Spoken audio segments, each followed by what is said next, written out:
Magandang umaga. Ang ating pag-usapan pa sa ngayon ay ipagpatuloy po natin yung tinatawag na ano ba tawag nito? Itong pag-usapan natin ay tungkol sa naudlot na kwentuhan tungkol sa confidential fund ni Sara Duterte. I-discuss natin lahat para maintindihan ninyo. Nakadiscuss na ako kanina partially. So, ang gagawin ko ngayon, magsimula lang ako ng summary na ginawa ko na at magpapatuloy tayo. So, ladies and gentlemen, andito na naman tayo. So, sa umpisa, bago ang lahat, habang nag-iipon tayo ng mga audience, ay magmu-music muna tayo. Pasensya na video, birthday kasi ng partner ko eh. Attorney Danilo Pilayo, kaya happy birthday po sa iyo. Ito, patugtugin natin ito. Sara, Sara, wala nang iba. Sara, Sara, Good evening, Galaxy. lang pag-asa. Sara, Sara, siya lang makapakulong. Mga kontraktor ubusin niya. Si BBM Sandro ikulong niya.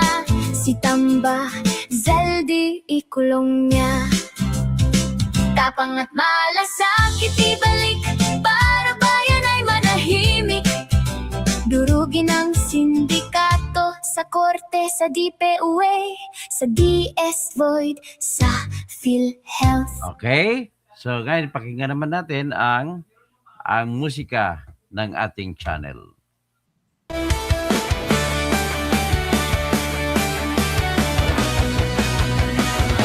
Sa Pilipinas, kilala ang tindig. Hindi kayang bayaran nino man ang kanyang prinsipyo. Kapag may inaapi, siya ang nariyan. Kapag may bayaran, siya ang hadlang. Hindi siya tiklop sa pananakot ng iilan. Hindi siya alila ng sino mang mayaman. Kung ang kapangyarihan nila ay inaabuso, hinahawi niya yan mano-mano. Kapag ang taong bayan ang nasasakal, siya ang unang sumusugot, tumatagal. Hindi perang sukatan ng halaga, kundi kung sino ang lumalaban para sa masa. Totoo kasing tirador, totoo kasing tirador. Kakapin ang naaapi, kalaban ng sakim na mandarambong. Totoo kasing tirador, totoo kasing tirador. Hindi kayang bilhin ang puso niyang matibay.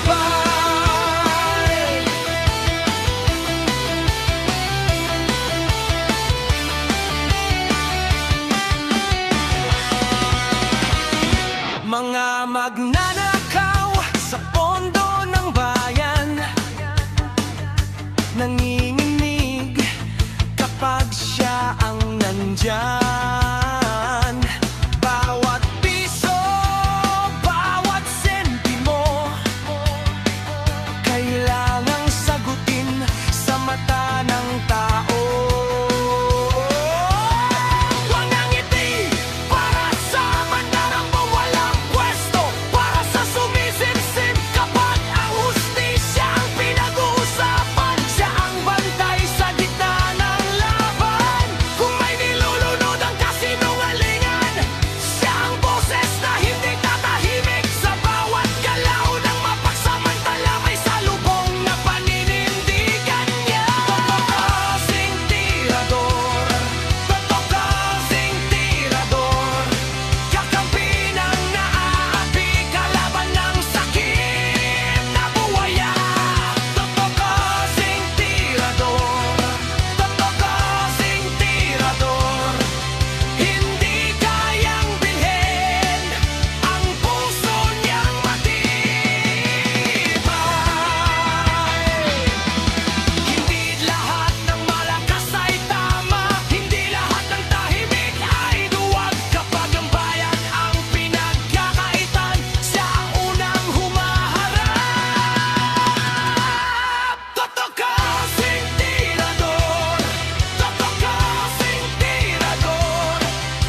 Naibang gabi!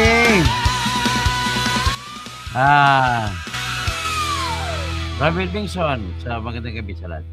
So ito ay ano na natin, pagpatuloy na natin ang ating ang ating ina-analyze ngayon yung unang artikulo pa lang. Artikulo 1, yun yung tinatawag na confidential fund na akusasyon laban kay Sara Duterte. Ano ba talaga ito? Pero bago niyan, siguro patugtugin muna natin itong ating hindi napatugtog ko na pala ito kanina. So, wag na. So, ito na lang ang ipapakita ko sa inyo. Pero bago yan, ipapakita ko sa inyo na isang testigo kasi gagawin ay si Trillanes. So, tingnan mo, nagwawala na ito. Pag-usapan mo natin si Trillanes, maging testigo din siya na may kinalaman sa confidential fund. Ang isa ay si Zulaika Lopez. Ang isa naman si Mary Grace Piatos. Pero tingnan muna natin at bigyan ko kayo ng brief analysis with regard to what you can get from Trillanes. Okay, ito po. Wala ang tingin ko yung Trillanes, ano lang to he is now a headless fighter. A fighter without a head. Ay, nako, walang utak. Dinagdagan pa ni former Senator Sonny Trillanes ang mga kinasuhan niya ng cyber libel. Bukod sa mga tinaguriang Gandang maleta gabi. boys, Namasis kalagkad pa na rin na. sa reklamo ang Bing dalawang senador. Señoritas. Ang detalye sa agenda report ni Ched Gatchalian. Hindi lang ang 18 Maleta Boys ang muling sinampahan ng kasong cyber libel ni former Senator Antonio Trillanes na nagtungo ngayong Huwebes sa Justice Department. Hindi lang 22 yan, hindi lang 18 na, 22 na yan sila. Pati ang mga senador na sina Alan Peter Cayetano at Rodante Marcoleta, dawit din. Ito ay ukol doon sa kanilang Rogue Blue Ribbon Committee hearing na ginawa nila at because of that, wala silang parliamentary immunity. Paliwanag ni Trillanes na Cayetano at Ang Marcoleta. problema dyan, Trillanes, mananalo ka kung totoo ka. Kung ikaw ang nagsisinungaling, paano ka mananalo? Ngayon, isa lang po masasabi ko. Ilang beses na marisalita ang mga Marines na yan. Nakailang beses ka na paulit-ulit ang kaso. At sila na may paulit-ulit na nagsasalita. Anong ibig sabihin niyan, Mr. Trillanes? Ang ibig sabihin niya, nagsasabi silang totoo at hindi sila natatakot. Kaya, ang style mo ng file ng kaso ay yung ginagawa mo ng attempt o yung pagsusubok na para maipalabas mo sa publiko na ikaw ay sa tingin mo nagsasabi ka ng totoo sa pamamagitan ng pagsampa ng kaso.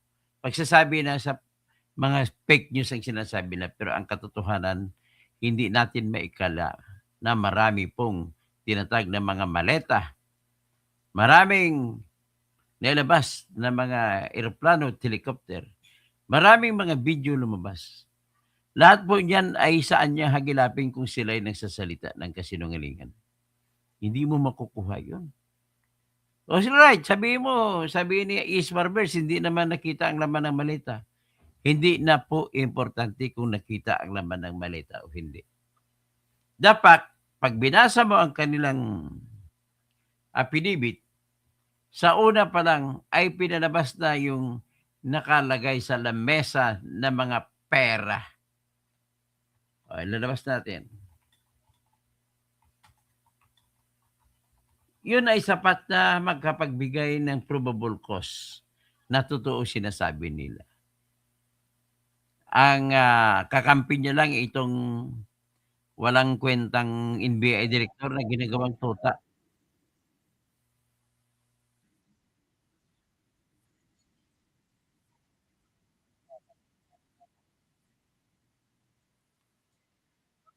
So, ito, ipakita ko lang, hanapin ko lang muna yung kuha ng mga Marines.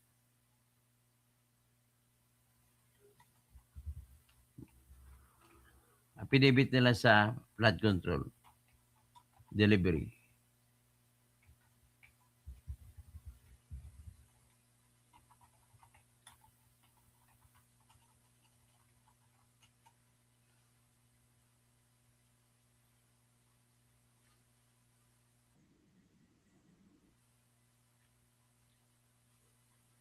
Marami na kayo nag-file, hindi lang ikaw. Pero lahat po kayo ay lumalabas po na ano lang, ang tawag diyan ay mga psychological defense na lang ninyo. So ito, papakita natin itong testimonya ha. Papakita natin. Hindi, may testimony dito ng gawa-gawa ni Matibag na pinapalabas niya na may isang marakwan daw na boyfriend ng babae na anak ng isang Marine na narinig daw niya yung tatay ng girlfriend niya na nagsasabi na may tinanggap na 5 milyon galing kay Mike Defensor. Paano naman mangyari? Nga totoo yan. Sino bang tao magbibigay ng 5 milyon?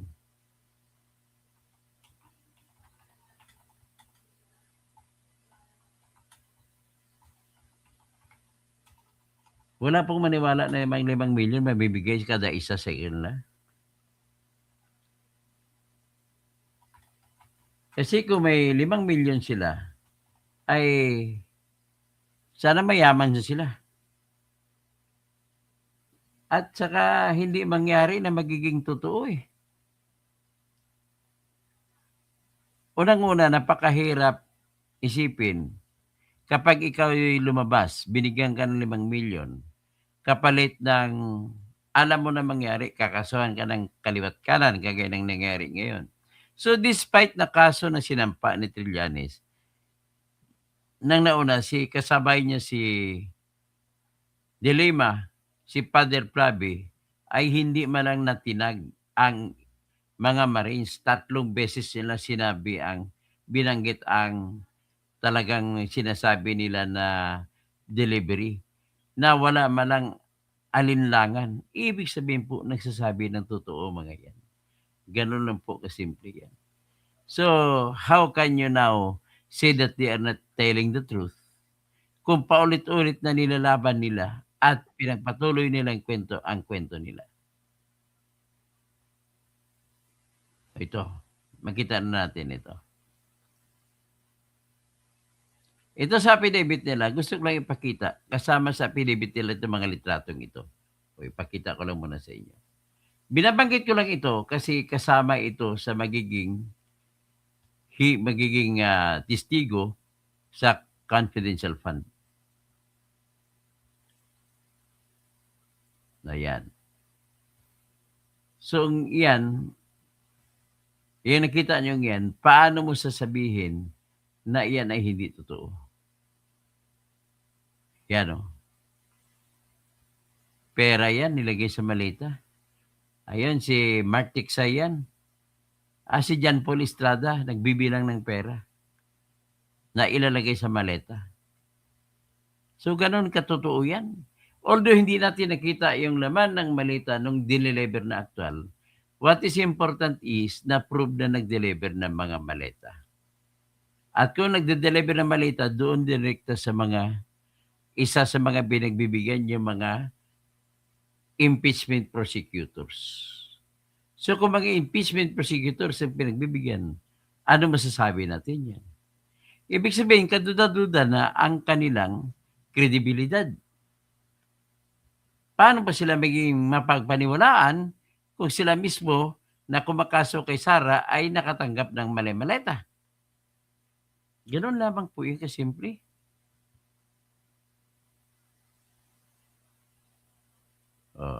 Ganap ako dito ng iba pa ito mga ano nila. Ito, recipients. Pakita ko sa inyo yung tumanggap.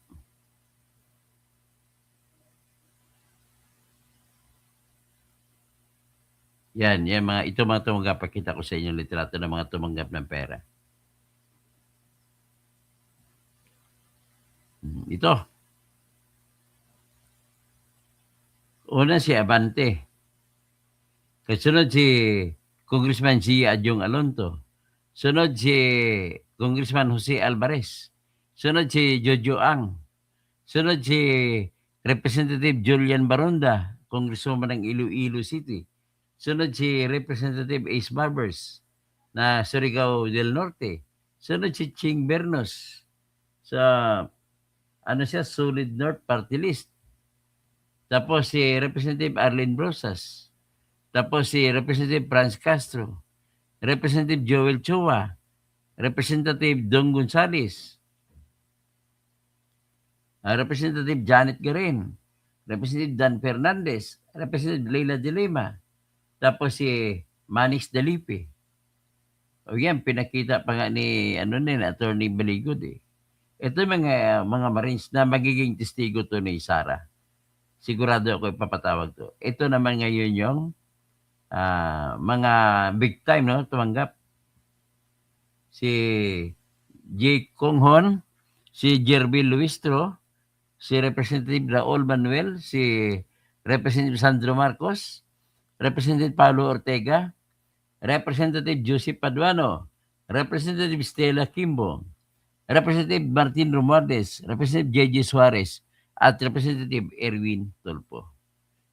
At ito pa, nabanggit ko na kanina, ito mga Marines. So, yan po ang pinapakita ko lang kasi nagsampa ng kaso si Trillanes. Si Trillanes isa maging testigo. So ano ngayon makukuha nila sa pagsampa ng kaso? Wala po. Ladies and gentlemen, sa batas po ng ebidensya, kapag ang isang tao na tinakot mo tumatayo pa rin, hindi natatakot. Nakailang 3 kaso na sinampa ni Trillanes laban sa mga Marines, hindi pa rin natinag. Paulit-ulit pa rin kinikwento. Ganon din kay Dilema, ganon din sa damage sa kanila. Ibig sabihin po, walang duda na totoo po yung pag-deliver ng malita. Ang alamin na lang natin yung laman ng malita. Na makukuha natin ang laman kung lalabas si Mark Teksay, natauhan ni Saldico. Lalabas si John Paul Estrada. So, ito mga ito, lalabas para patunayan na yung mga isa sa motibo sa pagsampa ng impeachment ay yung flood control project investigation. So, dyan na ngayon, mamroblema kayo. So, bago tayo dumako dyan, ay nais ko muna banggitin na mahirapan po kayo mananalo kay Sara. Tingnan muna natin ang pera na nilagay sa kwan. Nilagay sa mali-maleta.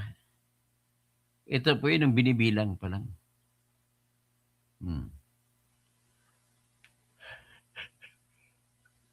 Di ba? Ang hirap niyan Ito bahay naman ni Stella Kimbo. Yung may bisikleta, bahay ni Stella Kimbo. Saan dinelever mga pera ng maleta? Ito naman ay yung mga taga-bangko pala ito na tumulong sa pagbilang ng pera. Si May Ann de la Cruz, Kate Villarreal at Lorely Carpio. Yan, ito si Gutesa nakuha sa pag-deliver. Nakunan siya. So, ibig sabihin, nagsasabi na totoo si Gutesa. Ito si Gutesa, kitang-kita, nag-deliver ng maleta. At saka mga karton ng laman na pera kasi naubusan ng maleta. Ito naman, tauhan naman ito mga isa sa itim Marines, ito naka-posing siya sa gitna ng dalawang sasakyan na ginamit sa pag-escort sa mga ICC investigators. Ito naman, ang ICC investigators na nakita. Ayan si Chantal Daniels, itong babae ito. Ito naman kita man kalbo si Karim Khan. Kalbo gaya ko. So, ipa ba? Yan, malaki-laking litrato. Ito naman, yung pulis na isa sa pumatay kay Kian de los Santos. So, ito yung billing information, billing flight. Resibo po ito na binigay ng airline, ng shipping company na nagpadala ng mga baggage ng investigador ng ICC sa kani-kanilang lugar, may nakalagay. Ang nagpadala mga Marines. Ang rason ng pagpadala ay ang maleta kasi nila puno na paglalagyan ng pera. At ang ginamit dyan sa pag-ano nila ng maleta, ng pera, pinalusot, ginawa nila na diplomatic pouches. So, hindi na inspeksyonin ng mga immigration tsaka customs bureau. Ito may mga pera dito na kabilugan, no? Itong eroplano ni Saldico. Yan, eroplano ni Saldico, akyat yung mga maleta. Yan, mga maleta. Yan, mga maleta yan. Ayan, pinapakyat yan.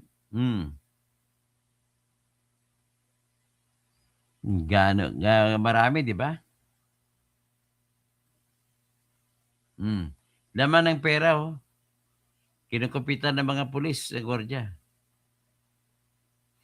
So, anyway, pinakita ko lamang yan po para malaman ninyo. Iyan po ay potential na ebidensya gagamitin po sa confidential fund issue laban kay Sara Duterte.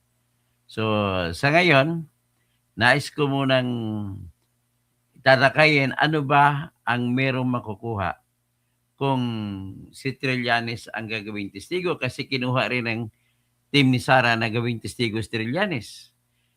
Ang gawin ni Trillanes ay although wala siyang direktang pakisabi sa confidential funds, ay nagsasabi sa tungkol sa mga bank records ni Sara na sinasabi niya. Ang problema, i-discuss ko si ibang araw. Artikulo. So, next is, pakinggan muna natin ito si Sara Duterte sa isang interview bago tayo tumuloy.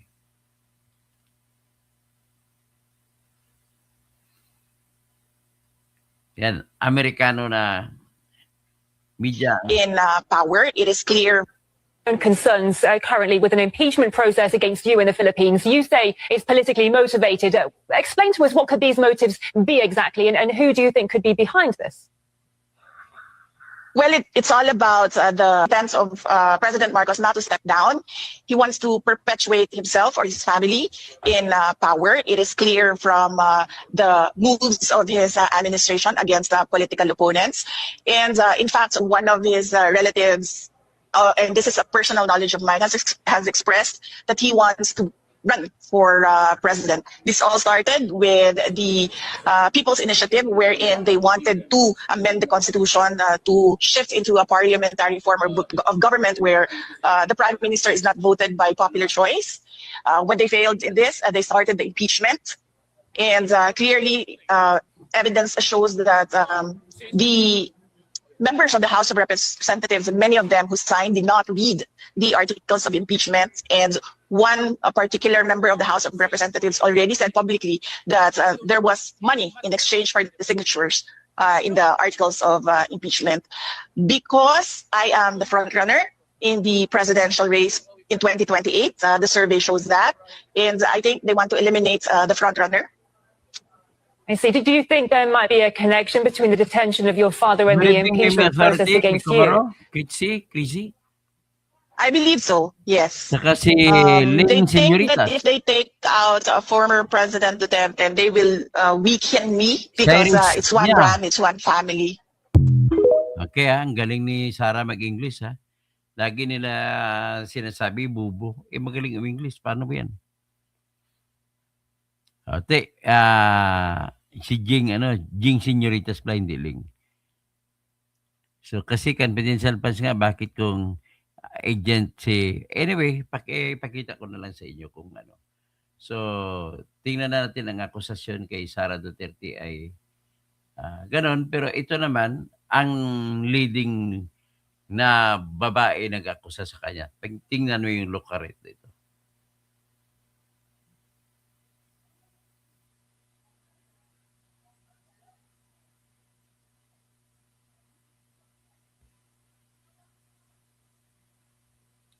Okay. So, natapos na pala. Medyo naantok ako. Anyway, ulitin na lang natin yung lokarit na ito.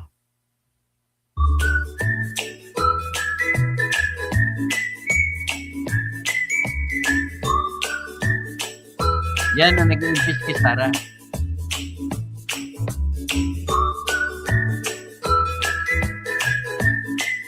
Roland Gadidrilla, Melbourne, Australia. Marilyn Bondok.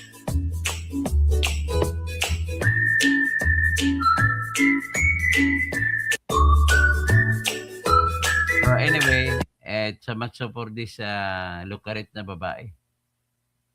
So ang ipagpatuloy na lang natin sa ngayon ay yung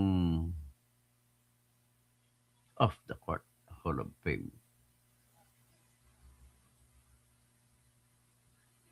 Okay, ipapasok doon na si Mary Grace Piatos at si Zulaika Lopez. Pakinggan muna natin to bago ko ipaliwanag yung continuation ng Artikulo 1.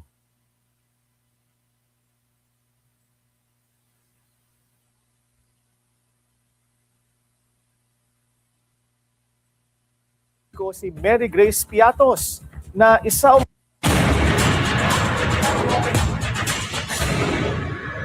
posible ng masilayan ng publiko si Mary Grace Piatos na isa umano sa mga recipient ng confidential funds ni VP Sara. Isa siya sa mga testigo ng House Prosecution Team. Narito ang agenda report ni Hannah T. live mula sa Senado. Hannah, tapos na ba ang day 5 ng pre-trial conference dyan? Oo, Willard, at katunayan tapos na rin ang pre-trial conference, meaning tapos na sa pre-trial stage ang impeachment case ni VP Sara. At pagdating kay Mary Grace Piatos, kasama nga siya sa mga listahan ng witnesses o mga tetestigo sa impeachment ni VP Sara. Ang existence o non-existence umano ni Piatos ay itinuturing ni House Prosecutor Terry Ridon na smoking gun pagdating sa tama o maling paggamit ng confidential funds. Isa si Mary Grace Piatos sa mga testigong ipipresenta ng House Prosecution sa paglilitis, kaugnay ng alleged misuse of confidential funds ni VP Sara. Well, mahalaga po yung Mary Grace Piatos kasi nasa sentro siya eh. Nung pong kontrobersiya, Laki ng butas ng ilong, oh. nung pong paggamit ng confidential funds, no? Yung existence or non-existence po ni Mary Grace Piatos, yung pong smoking gun, kung talaga nga bang tama o mali. Yung pong paggamit ng May hilig ka bang banggit smoking gun? Hindi pa nga pala alam ko ano yun eh. confidential funds. Sa mga susunod na linggo pa raw malalaman kung mapapatunayang meron talagang taong nagngangalang Mary Grace Piatos matapos mabanggit noon ng Philippine Statistics Authority na wala itong record ng kapanganakan, kasal o kamatayan sa pangalan na ito.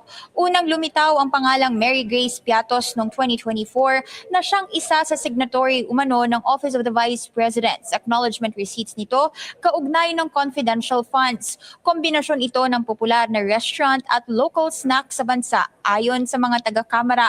Sabi naman ng defense team ni VP Sara, prerogative ito ng House Prosecution na isama siya bilang nasabing testigo. So, isa lang ang klaro dito. Sila ni Luis Tro ay ligaw. Hindi nila alam kung anong gagawin. Very clear. Ang tanong, kasama po ito sa akusasyon sa confidential fund na binulsa ni Sara Duterte gamit si Mary Grace Piatos at gamit si Zulaika Lopez. Pero ang tanong, mananalo ba sila kung ganun ipresenta nila? Ladies and gentlemen, ang issue ay kung ninakaw ni Sara o hindi. So ito ngayon ang pag-usapan natin yung akusasyon nila. One of their accusations, just to prove na binulsa ni Sara, ay ginamit daw si Mary Grace Piatos para pumirma sa mga resibo na tinanggap niya. Well, gusto nilang patunayan na si Mary Grace Piatos ay hindi tao. Hindi totoo. In the same manner na meron silang ebidensya na binigay galing sa Philippine Statistics Authority na nagpapakita na lahat ng mga pangalan na nilagay sa mga resibo para liquidate o pagpapakita kung paano ginasta yung pera sa flood account, intelligence fund, ay walang may certification ang PSA na ginamit na ebidensya na wala, hindi totoong tao. Meron din silang ipapakita na ebidensya galing sa National Bureau of Investigation na ilalagay ang mga permanent lagay ay peke doon sa pagtanggap ng pera. So ngayon, ang tanong, mananalo bang sila ni Luistro? Ganito po ang sagot ko ay hindi sila mananalo sa issue na yan. Dahil po, binanggit na isa sa depensa ni Sara ay si Mirigis Piatos ay pangalang ginamit na hindi totoong tao. Yun ay ginamit para resibo sa mga pera na binigay sa mga ahente na nagbibigay ng impormasyon na kapalit. At ang pangalan nila ay sinadya na hindi totoo. So paano papatunayan na nila ni Luistro na hindi totoo? Inamin na nga ng grupo ni Sara. Diyan mo makita kung gaano kabubo ang mga abogado ng prosecutor. May mga private lawyers pa kayo na, pero lumalabas mga bubo. Tapos, magsubiti pa kayo ng 4,000 na certification ng Philippine Statistics Authority para patunayan nyo na hindi totoo yung mga pangalan sa resibo. Useless proposition. Kahit sinong abogado, walang magsasabi mananalo kayo. Bakit? Inamin na nga ni Sara na puro fake ang pangalan na ginamit sa pagresibo. At yun naman ay, ang tanong na lang dyan ay, kung allowed ba o hindi. Kung ako tanongin nyo, allowed yan. How else? Paano pagparaan na maitago mo na hindi malalaman kung sino ang tumanggap ng pera? Walang ibang paraan. Yun lamang po. Tapos, sinabi nila na mayroon na joint memorandum circular na nag-utos kung paano i-certify ang mga confidential fund. Ang counter naman ni Sara dyan, Your Honors, wala pong batas na ginawa kung paano tutuparin, kung paano ang mga panutuntunan na para magbigay ka ng statement of kung ano naman ang certification. So kung wala, hindi mo pwede masasabi na naglabag si Sara sa tinatag na audit law. Ngayon, hindi naman natin maitatanggi na totoo naman na nagpalabas ang Commission on Audit ng report na hindi nila tinatanggap ang mga resibo ni Sara Duterte. Yun ay nakahalaga ng 73 plus million. Yun sa 2022 na pera. Pero sa pera na binigay noong 2023 sa 500 saka DepEd ay may resibo din binigay si Sara. Pero hindi lahat tinanggap. So ganoon ka tindi ang political pressure. Pagkalaban mo yung may hawak ng pamakuan, hawak niyang bit, patay ka. Lalatiguhin ka lang. So yan po. Nakita na ninyo ang sitwasyon. Ang hirap kaya magpatunay ang mga grupo ni Luistro para mapatunayan na tawag nito na nagnakaw si Sara Duterte ng pera. Ano lang ang pruweba nila? Pag binasa mo, yun lamang po yung fake names. Tapos mayroon pa silang tinatawag na Maramil Madriaga. Mayroon pa silang tinatawag na report ng Notice of Disallowance ng Commission on Audit. So ngayon, ang Commission on Audit po hindi nagsabi na walang binigay na resibo si Sara. Nagsabi na may binigay na resibo, kaya nga lang hindi ginagalang ng Commission on Audit. Ang dahilan naman ng Commission on Audit na hindi galang kasi walang tinatawag, hindi sumunod dun sa tinatawag na Joint Memorandum Circular. Ang tanong, dapat ba sumunod sa Joint Memorandum Circular? Sagot, walang batas po nagsasabi na dapat sundin mo yan. In other words, it is a call ng isang independent body guy ng Office of the Vice President. Kanyang discretion kung paano niya ipapatupad yung pagbigay ng resibo sa confidential fund. Totally it is her prerogative. Kaya hindi pwede sasabihin ng COA, hindi namin igagalang 73 million nyo na ginasta. Hindi namin alam hindi namin igagalang resibo nyo. Ganun na kasimple sinabi ng COA. Ganon din sa 2023 budget, 375 million ang naubos. Pero hindi rin ginagalang ng COA ang 375 million sa Office of the Vice President. At mayroon pang 112 million sa Office of the Secretary of Education. Hindi naman nila sinabi na hindi tinanggap. Mukhang tinanggap. Kumbaga ang wala ay 375 million lang at saka 73 million patungkol sa naunang pondo. Ang tanong, talo ba si Sara dyan? Ang sagot, ulitin ko lang, hindi po. Bakit? Number one na rason ay yung utos ng COA ay hindi pa final. Pwede pang mag-apila si Sara sa Supreme Court. At kung makapag-apila Sara, hindi nila pwedeng gamitin na ebidensya laban kay Sara. Ibig sabihin, fruits of the poisonous tree na naman. Anong ibig sabihin ng fruits of the poisonous tree?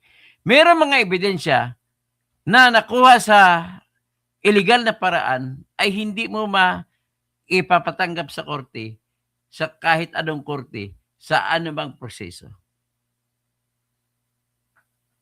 So, given that as said, ano pang ibang proviban nila? Si Ramil Madriaga.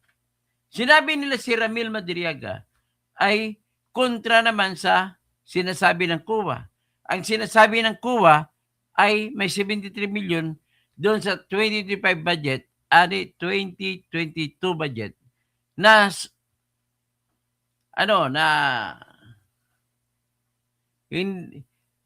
ang sa budget na yon ang sinasabi, medyo nawala ko. Si Ramil Madriaga, tinanggap daw niya, ayon sa kanyang testimonya, na pinatawag daw si ni Colonel Dennis Nolasco pumunta sa Department of Education. At nang dumating siya sa Department of Education, sabi niya nag-antay siya 1 oras. At nang dumating si Dennis Nolasco, binigay doon sa kanya buong-buo ni Dennis Nolasco ang lahat ng duffel bags. 4 para i-deliver daw. Sinabi niya na deliver yung una sa mayor ng Laguna. Pangalawa, dineliver niya kay Santiago family sa Novaliches. Number 3, i-deliver niya kay Attorney Monsayak nandun sa comedy bar ni Ed Chico. Pangapat, ay dineliver doon niya kay Ryan Kilala. So, ang tanong, kanino niya binigay? Binigay ba niya kay Sara? Hindi. So, wala. Tapos na yung usapin na yun. So, with that, killed na yung kanilang akusasyon. Wala silang ebidensya para magpatunay na natanggap ni Sara. O, tingnan natin ang artikulo.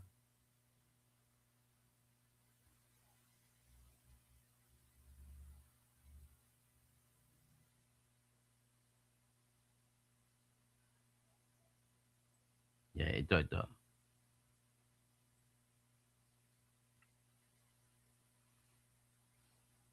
Ito yung artikulo. Babasa nyo ba? Palakihin natin. So, yan ang Article 1 na inakusa kay Sara. Basahin natin sabay-sabay. Respondent Sara Duterte committed culpable violation of the Constitution, graft and corruption, and betrayed public trust through the systematic misuse, misappropriation, and irregular liquidation of confidential funds amounting to 500,000 pesos. released to the office of the Vice President. And 120 million pala yun. 112 million 500,000 released to the Department of Education. So, ulitin natin ang akusasyon, Tagalogin natin, na nilabag niyang konstitusyon, graft and corruption, at nagkasala siya sa tiwala ng taong bayan sa pamamagitan ng misuse. Ano misuse? Ninakaw niya. Misappropriation. Ano ibig sabihin misappropriation? Ninakaw niya. So, ang mali pagka-statement nila sa English nila, sinabi na systematic misuse and misappropriation, iyan ang dapat na ginawa ni Sara. Yan ang dapat ang akusasyon nila sa ginawa ni Sara. Ang problema, pinag-isa nila sa irregular liquidation and confidential funds. So, magulo. Hindi dapat, kung sumulat po kayo ng akusasyon, dapat klaro. So, paano ngayon yan nilabag ni Sara ang tiwala ng taong bayan na dahil sa pagnanakaw? Wala pang napatunayan silang ebidensya na direktamente para magsabi na nanakaw ang Sara. Basahin natin ang kasunod na paragraph. On June 19, 2022, birthday ni Rizal, natanggap ng Vice President siya ay nag-take oath. So, birthday pa rin Rizal, naging Vice President siya. Pero wag na. Diretso na tayo sa akusasyon. So, December 2022, si Vice President ay nakatanggap ng 125 million in confidential fund for the fourth quarter. In a span of 11 days, from December 21 to December 31, respondent caused the entire amount to be disbursed. So, in 11 days, nagastos lahat ni Sara. At binigyan ng kuha ng mga resibo. Ngayon, ang pasunod katanong na, this rapid and total liquidation, ibig sabihin, yung bang bilis na pagkagastos ng pera ng confidential fund ay tinitingnan nila na isang ebidensya para dahil hindi ka panipaniwala na ninakaw ni Sara ang pera. Pwede ba yun? Maari, pero ang problema, ang hinahanap ng batas ay ebidensya. Yan bang ginawa niya? Pamabilis na punta ba sa bulsa niya? At this stage, wala pa silang pinakitang ebidensya na napunta kay Sara ang pera. Next, a particularly striking commission on audit flagged transaction involving approximately 16 million reportedly disbursed for safe houses rentals with an 11-day period in 2022. Based on audit observations, certain rental arrangements reached as high as 250 million per day. So, 11 million, pag inubos mo, pag pantay-pantay paggastos mo, ay dapat 133, 11 million eh. 11,333,000. So, sabi daw nila, sa audit observation, may inupahan daw siya na nagkahalaga ng 250,000. Ang una, tapos may 16 million na kumuha daw sila ng 6 safe house na umupa. So, ibig sabihin ang tanong, dito tayo, analysehin natin. Ito ba, kahit na patunayang totoo na nangupa sila ng 16 million sa safe house at 250 million a day na rental arrangement sa iba pa, ito ba ay ebidensya na ninakaw ni Sara? Wala po.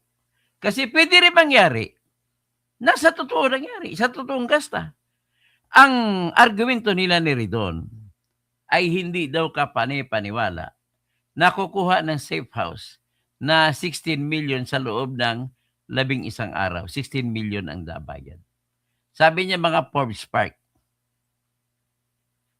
Ngayon ganito po yan. Deklarasyon yan ng opisina ni Sara. Pag deklarasyon yan ng opisina ni Sara, ay ibig mong sabihin ay tama. Ang unang tingin, tama. Ngayon, kung sila ni Luistro ang nagrereklamo na hindi tama, sila ngayon ang magbibigay ng patunay na hindi tama. Tanong, ano ang ebidensya na pinakita nila para sasabihin na hindi tama? Number one evidence nila is appeal to human wisdom na hindi ka panipaniwala. Yan ang unang ebidensya nila.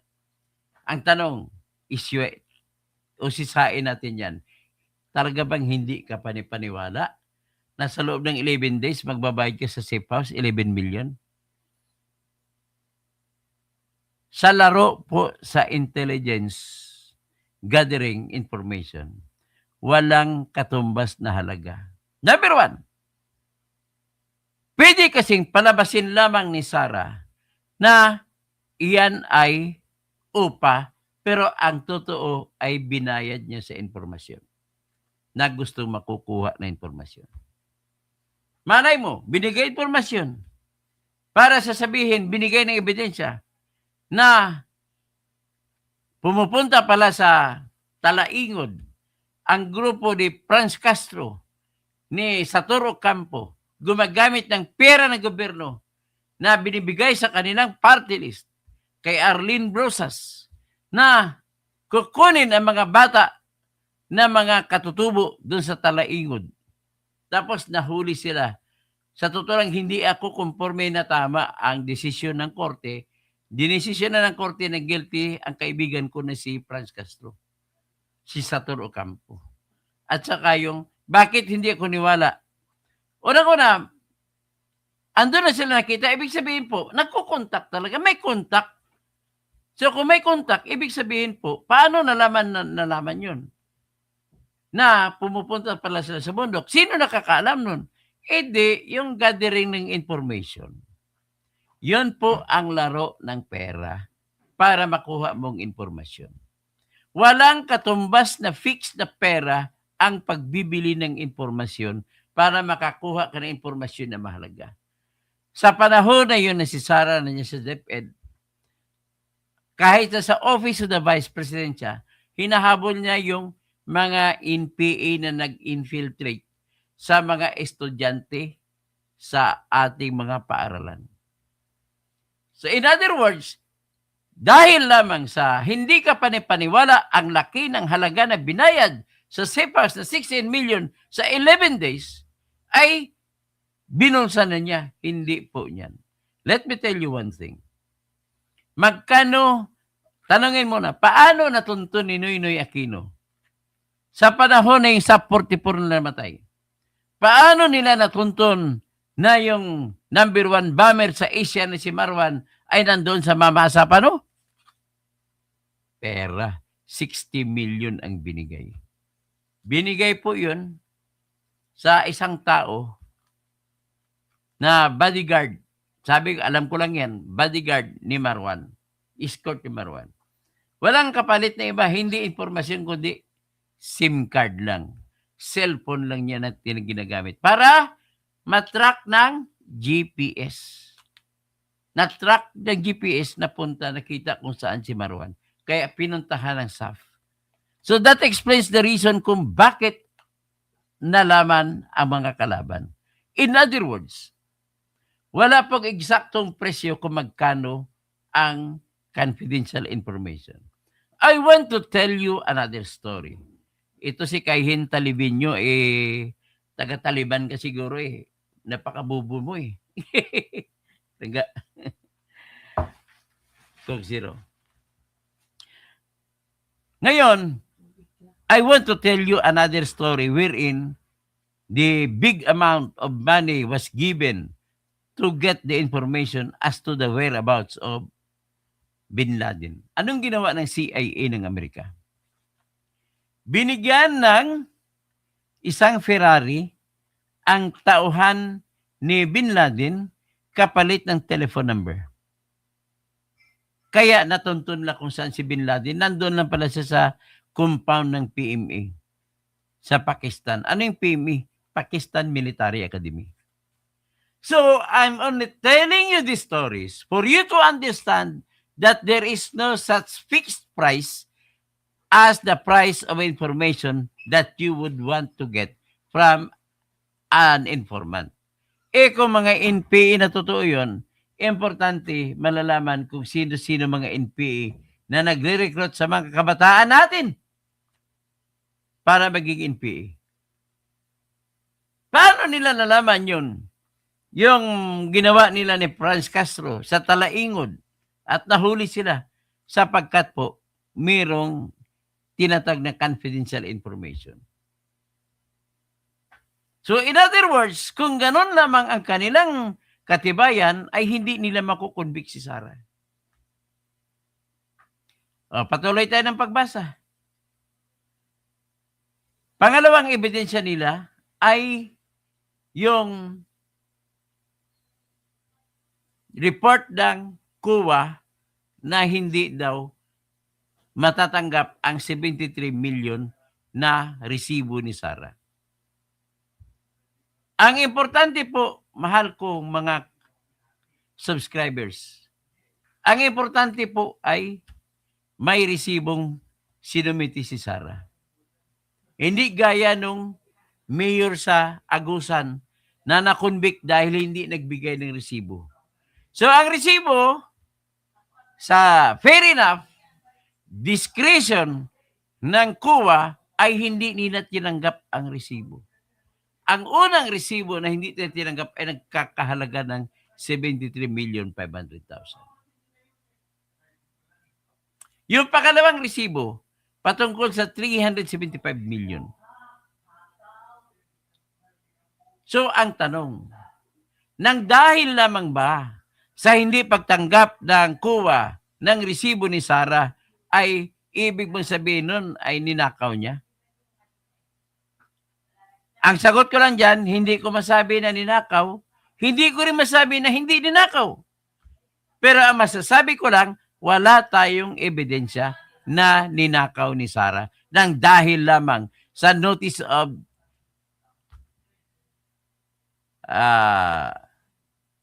disallowance na binigay ng COA. Pero anong catch dyan? Pwede na ba siya makonvict? Sagot ko, hindi po. Bakit? Pwede pa niyang i-apila yung 73 million na hindi kinilala. Pwede niyang i-apila sa Supreme Court. At saka yung isa, yung 375 million, pwede pa niyang i-apila papunta doon sa Commission in Bank. So ladies and gentlemen, meron po tayong sitwasyon na yung ginamit na akusasyon laban sa isang tao ay hindi pa final. Hindi pa malalaman kung totoo o hindi. At bakit naman nila gagamitin? Kung ako ang abogado ni Sara, ay ipatanggal ko yan. Exclude ko yan. Because of the fact that it is not yet final.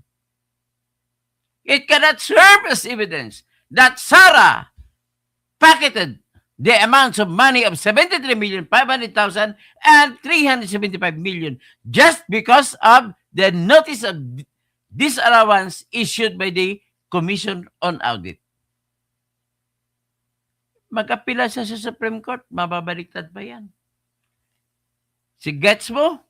So, ibig sabihin, nakikita na ninyo na yung Article 1 ng nila ni Luistro ay bound to fail.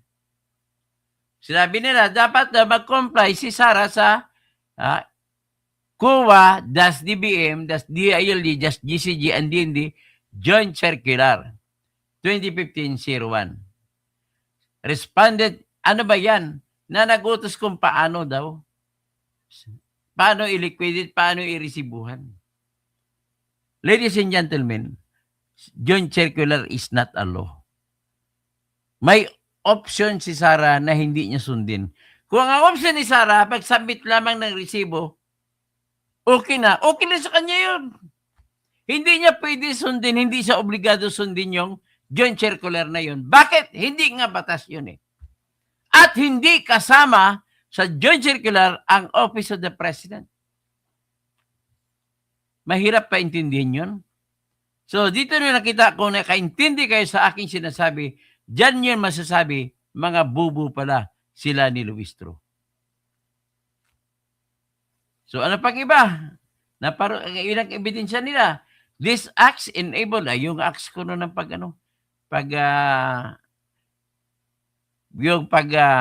paggamit ng Mary Grace Piatos daw, nag-enable na para manakaw ni Sarah. Kaya lang hanggang salita lang, wala silang ebidensya na binigay. Kasi sinabi nila para itago daw itong mga ginawa ni Sarah, ay ang ginawa niya ay nagsubmit daw siya ng peke na liquidation reports. Paano na sabihin na peke? Wala namang decision na peke. Ang sinabi lamang ng COA ay hindi na matatanggap ang resibo. Ay, nako. So, ngayon, kasunod, basahin natin. Tapos ng Joint COA, hindi matatanggap na ebidensya yung joint, ano sabi niya? Joint COA, DBM, DILG, GCG, DND na joint circular. Hindi pwede gamitin yun. So, meron pa. The foregoing scheme is amply established by documentary records, testimonial evidence. As documentary, nakita natin hindi pwede magsuporta sa akusasyon na binulsa ni Sarah. Wala po silang binigay na ebidensya na napunta mismo direkta sa bulsa ni Sarah. Ang nakita lamang nila, mga resibo na hindi tinanggap ng COA. Iba yun kung may resibo kang hindi tinanggap, hindi ibig sabihin na ninakaw mo. Pero pwede rin mangyari na ninakaw niya. But what is important is, there is no direct evidence na ninakaw ni Sarah. Ay, letter A, records of hearings before the House of Representatives sa Good Government Committee. Tapos, nagbedo ng multiple sworn statement attesting that irregularities in the handling of kahit po handling ng NPA, hindi po yan ebidensya kung irregular ang handling ng pundo. Basta what is important is, nagsumiti ng resibo si Sarah at it is up to the COA to receive that and to recognize the same or not. At ang kay Sarah naman, patunayan niya sa Supreme Court, apela siya sa Supreme Court, which she did already. Kaya, sa punto de vista na inaapila pa sa Supreme Court ang COA reports na notice of disallowance, ay hindi mo pwede gamiting ebidensya laban kay Sarah. Kaya kung ako ang abogado ni Sarah, I will move for the exclusion of this evidence because of the fact that it is not yet true or not yet false, considering that it is under appeal. Naintindies? Ngayon, iba pang kanilang ebidensya ay National Investigation Question Documents Report. Ito. Ano yan? Sinumiti po nila sa NBI yung mga resibo, usisa ko ang mga resibo, kagaya ng Mary Grace Piatos ay totoong resibo, hindi. Totoo bang pirma o hindi? Natural, sinabi ng NBI, hindi po lahat ito totoo. Mga peke pa nga eh. Ano ngayon kung peke? Ibig ba sabihin nun, hindi na matatanggap? Ibig ba sabihin nun, ninakaw ni Sarah dahil peke mga pirma? Ladies and gentlemen, it doesn't directly say so. Ang tawag diyan sa Latin, non sequitur. Tawag sa English, it does not follow. Bakit? Kasi, pwede rin mangyari na hindi talaga totoo. Pwede rin mangyari na totoo, pero ang resibo from the start, confidential fund yan, hindi mo dapat malaman kaya kung sino ang pinagbibigyan sapagkat kailangan yan ay national security concern ang mga informasyon na binigay ng mga NPA. Ngayon, kung ilagay mo ang pangalan, pag malaman nila ni Congresswoman Franz Castro, ni Raul Manuel, at ni Arlene Brosas, kung sino-sino yung pinagbigyan, ipapatay nila sa kasama nilang NPA. Naintindihan nyo? Ibig sabihin, hindi rason nang dahil lamang sa piki ang mga perma ayon sa NBI ay ninakaw to begin with. Talagang piniki sinadya yun. Para may tago nga, ulitin ko lang, ang pangalan ng tao na nakatanggap. Next, anong kanilang iba pang ebidensya? The Philippine Statistics Authority certified that a significant, hindi naman pala lahat, number of individuals listed in the acknowledgement receipts do not exist in civil registry. Hindi raw matatagpuan mga pangalan ng mga ito sa birth certificates. Natural! Piki nga eh! Paano matagpuan? Hindi ko alam kung saan kumuha ng makapal na mukha yung ito mga taong ito na kunwari na matalino. Di ba istorbo lang, gastos lang sa kaban ng bayan na ganito lamang ang ebidensya ninyo? You are wasting people's money. So ano pa? Ano pa ang ebidensya nyo? Tingnan natin. Aba, si Ramil Madriaga, sinabi ko na kanina na sinabi ni Laguna, at ganito, basahin natin sa English. Ramil Madriaga executed an affidavit dated November 29, 2025 and supplemental affidavit dated April 11, 2026, stating that he was a close aide of respondent and that she personally instructed him to deliver OVP confidential funds to various locations in Laguna, Quezon City, to persons lawfully authorized to receive the funds. He complied with these instructions and asserted that the funds were in fact disbursed in less than 24 hours. Yan ang sabi ni Ramil. Binigay niya lang daw doon. Pero ngayon, kahit aminin naman natin na totoong nangyari, although klarong-klaro na kasinungalingan, ay hindi mo na ngayon makukonvict si Sara. Kasi bakit? Ikaw mismo nagsabi na hindi mo binigay kay Sara, kundi sa mayor ng Laguna, kay Attorney Kilala, kay Attorney Monsayak, at saka Santiago family. Kaya, gagamitin ni Sara na ebidensya na testigo si Ramil Madriaga. Ganon din gagamitin nila si Trillanes na ebidensya. Pero sa ibang article yung si Trillanes.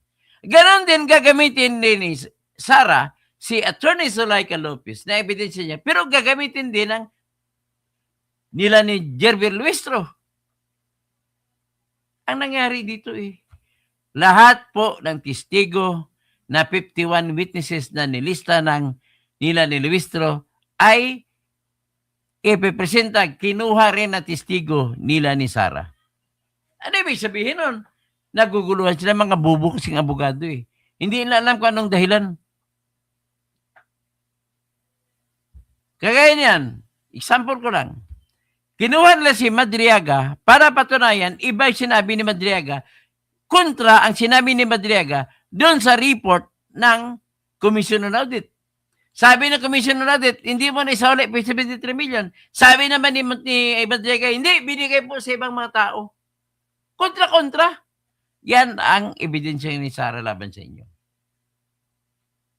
Next, sabi niya, responded also engaged in acts tending to suppress evidence and abstract legislative inquiry. Ito yung sinulatan daw ni Zulaika Lopez. Ang Commission on Audit na huwag magbigay ng informasyon sa House of Representatives. Ang tanong, mali ba yun? Sagot, hindi. Karapatan ng Office of the President bilang independyente na opisina na hindi sila dapat pakialaman sa kanilang ginagawa. At ang ginawa ng Kongreso ay isang pagsasakdal na walang basihan at ginagawa nila pagtapak sa independensya ng Office of the Vice President. So, yan po ang isa sa mga evidence. Ngayon, next evidence.